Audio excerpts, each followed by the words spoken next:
Ô, Tássilo, você falou que as coisas começaram a se desajustar aos 14 anos. Aos 14 anos, assim, eu estava terminando, na época era ginásio, né? E 14 anos, primeiro amor de adolescente. Primeiro amor na vida de um rapaz. E não tinha um pai para mim conversar sobre isso, não tinha um amigo para mim conversar. Eu ia mudar a minha de escola, aí eu mudei de escola, fui para uma outra escola. O que que eu fazia? Eu cabulava a aula para ir para o colégio antigo ver aquele primeiro amor, né? Aquele amor de adolescente.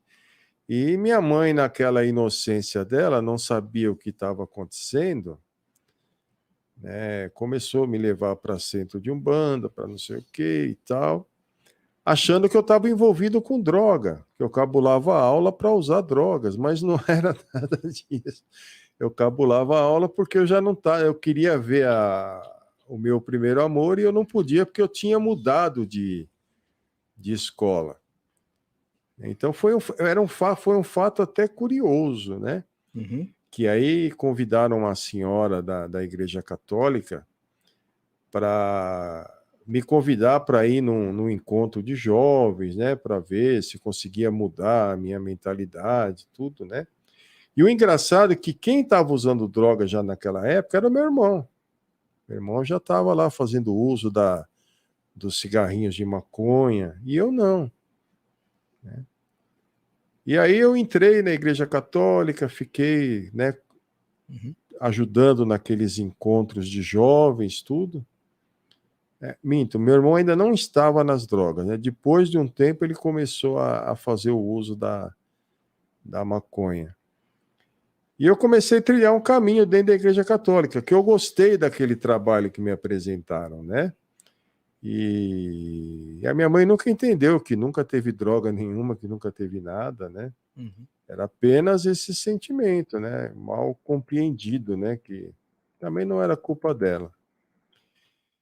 E aí as coisas parecia que estava tudo ajeitado, e de repente, depois de um tempo nesse trabalho na Igreja Católica, meu irmão começou a fazer o uso da droga, e eu também comecei.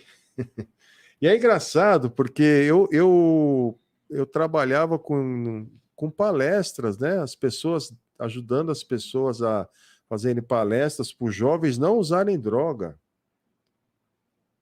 E de repente eu estou lá usando a droga, né? Ficou uma coisa um pouco desconecta, né? Mas você associa essa iniciação a companhias, uma vontade que te deu? Como que você... Por incrível que pareça, foi uma coisa mais infantil do mundo, né? Porque... E aquela predisposição, porque eu já vinha fazendo uso do álcool, né? Certo. Eu trabalhava, primeiro emprego, e toda sexta-feira eu saía para beber e bebia bastante. Depois aquilo já se estendeu para casamento, festa de aniversário, aonde tivesse bebida eu bebia bastante. E quando meu irmão começou a fazer o uso da maconha, ele já começou a ter sérios problemas. Ele já começou a fazer coisas erradas, né? E eu um dia falei para ele, ó, se você não parar, eu também vou começar a fumar e nós dois morrer nessa porcaria. Então foi uma coisa mais assim de um sentimento besta, né? Infantil mesmo. Infantil, né? Verdade. Foi um sentimento infantil. E como eu já era desestruturado, eu tinha uns conflitos com a minha mãe, eu usar a droga causava um mal-estar nela. Então virou uma coisa doida, né? Eu usava a droga para ferir minha mãe, depois de um certo tempo a droga, eu me tornei dependente da droga. E por infelicidade, né, eu fazendo uso com menos de um ano da droga, eu já comecei a colher resultados assim terríveis, terríveis. Eu já comecei a sofrer as consequências da droga no meu corpo assim, que não dá nem para explicar. Talvez o Carlos saiba explicar melhor, né? Mas eu comecei em 85, fevereiro de 85. Em outubro de 85, eu já estava aqui no Bezerra de Menezes, hospital psiquiátrico internado. Meu Deus. Totalmente xarope, totalmente alucinado. Né? E condenado por um psiquiatra a morrer dentro de um hospital psiquiátrico, com 18 anos. Então, aí eu falo assim, existe uma mídia que pôs na cabeça da juventude que o que mata é o crack, que droga é o crack. Então, a juventude que está se formando, na cabeça deles, bebida alcoólica não faz mal, um cigarrinho de maconha não faz mal, porque o que mata é o crack. Eles mostram a Cracolândia que é o final, mas eles não mostram onde é o começo. Uhum.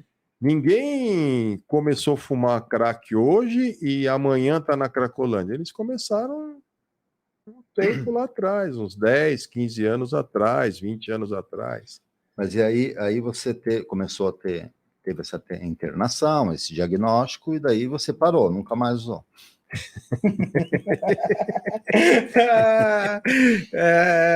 Aí que o bicho pegou, viu, Carlos? Aí o negócio foi feio. Aí, porque assim, aí em 85, porque essa internação no Hospital Bezerra de Menezes, o Hospital Bezerra de Menezes era um hospital bom e tem duas partes. Tem a parte da adicção, né? A parte lá dos dependentes do álcool e da droga, e tem a parte de quem está confuso. Uhum. Eu fui para a parte dos confusos. Você estava em crise, né? Eu nunca tinha saído da minha casa, nunca tinha dormido fora de casa. 18 anos. De repente eu me encontro amarrado numa cama de hospital. E você só usava álcool e maconha. E a maconha. E mesmo assim conseguiu... Não, mas isso é bom para a gente falar, porque tem muitas pessoas que bebem uma cerveja e acham que não dá nada, que fumar um cigarro de maconha não dá nada. Mas pode dar, né? Para você deu, né? E uma coisa engraçada é que esse meu exemplo, né, esse acontecimento comigo, foi útil para aqueles meus amigos. Né? Muitos deles se apavoraram e, sabe, começaram a trilhar um caminho mais reto. Uhum. Mas daí você saiu do hospital e continuou. Eu saí do hospital porque quem estava pagando não tinha mais condição de pagar a minha internação, então eu saí até um pouco antes da internação, né? E isso em 85, em dezembro de 85. Em janeiro de 86 eu estava lá, fumando a maldita maconha de novo. Só que em 86 eu não fiquei internado, mas foi um ano terrível.